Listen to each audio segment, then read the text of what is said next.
So let's look at the Petroff Defense. So the Petroff Defense is e4, e5, knight f3, and then knight to f6.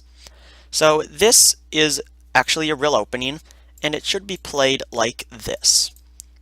Drive the knight away with d6, the knight comes back, and now the black knight can take safely. Now, what if black decides to play the copycat variation?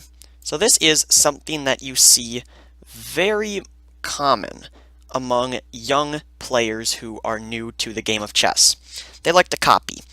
And after this, obviously, there is the threat of after this knight, or after queen to e2 when this knight tries to move away, the discovered check to win the queen, obviously.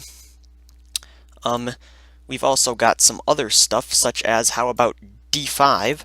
Well, d3, and after, let's say, bishop to d6. The knight just simply moves away, the black knight is pinned, and will be won for white. So, more interestingly, f6. This is actually the main line of the trap, trying to get rid of this knight, while also trying to grab two pawns in the center. So trying to fix its pawn structure. Queen to h5 and g6. Now, obviously, this is a combination that I'm sure everyone knows and has seen, taking on g6, exposing the rook because of the pinned pawn.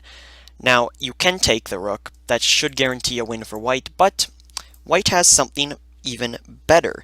After queen takes g6, king e7, take the knight, the king moves away, and now the king is just desperately fighting to get out of the way and get safe.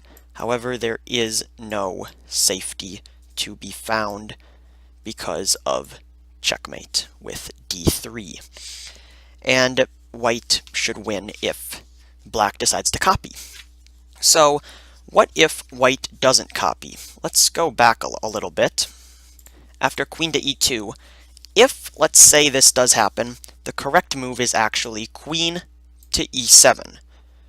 And sure, this does allow for the queen to take the knight, but d6, and let's say after d4. And take, and now the pawn can take. So now white is up a pawn, and black pretty much stopped the threat of losing the game. Let's take a look at queen takes, though. And after the queens are traded, this is okay, but it's less convincing. And black is actually favored here after a few more moves. But I'm not going to get too deep into this. It's just that queen to e7 is the proper move to play if you do get into that position. Let's say you attack, pin, and now you've got other stuff. Break the pin, knight to c3, queen to b4, and bishop to c4. Castle queenside. In the Petroff defense, you usually do want to castle queenside. So that is considered normal. Why can I not move you? There we go. And so, yeah, this is the Petroff defense. If you decide to play queen to e7. So it does work, however, white still has a slight advantage, I'd say. However, usually this would end in a draw. That's what it showed in the past, and the stats just show that this is a very drawish position after a few more moves. So let's take a look at a game. Actually, this was played by Anad. He was black in this game, and this might surprise you that Anad actually played as black in this situation. So knight takes d6. So this is the main line.